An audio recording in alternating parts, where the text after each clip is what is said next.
It's like that same nature. Well, I'm just saying it's a political choice. It's a decision that's made by the political parties over the last 33 or 4 decades. They've decided to exist with sustained yearly deficit spending. Cause a vacuum. The natural endpoint will be when everyone is so indebted that they just pay the interest on their loans. That's where we're going. So in Japan in the 18s, it got... Yeah, well, we're already there, and that's not really the end point. The end point is they can borrow no more. So there is no more new claims that can be written that will generate any income. So bad properties were so expensive it would take like 3 generations to pay off a mortgage.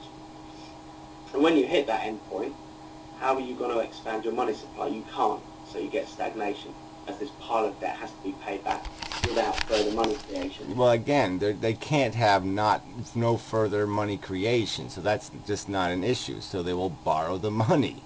I mean, they can do that with impunity, as they can print the money. Yeah.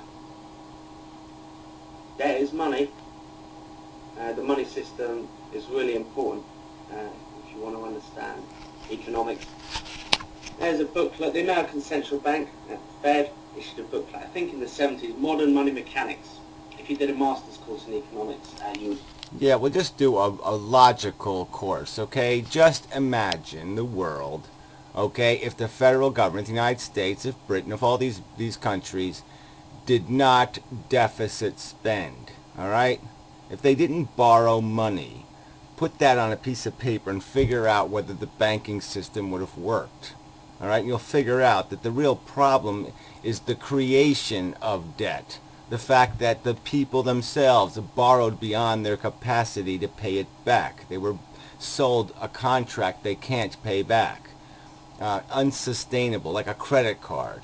Oh, it's got an interest rate that's just preposterous, and the credit card company would maliciously make the minimum payment lower, okay, than what is makes the debt pay offable within a reasonable term. You'd be paying back the credit card debt on a candy bar for 30 years if they could engineer a way to do it, and you'd end up paying 17 times the value of the candy bar. I mean, that's the rackets that have been played, and that's what's broken the system.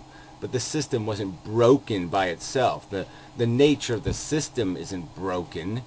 There's not some simple solution where you just kill the Federal Reserve and you solve the problem. That's not the fucking problem. Behavior was the problem. You probably studied money mechanics, and they would teach you all this good stuff. Yeah. Anyway, yeah, catch you later. Yeah, well, look, the stuff they should teach you is the difference between owning and renting, and what happens when too few people own everything and too many people are renting everything, and how that fucks the nature of your economy, because no regular person can be productive anymore because they're carrying too much of a liability just to survive, because they have to pay too high a mortgage or interest cost on everything they do. They have to pay too much tribute to the king. Anyway, enough of video. I think I'll put this on the economics channel because it's not really that good. Yeah, I think so. Okay, see you later.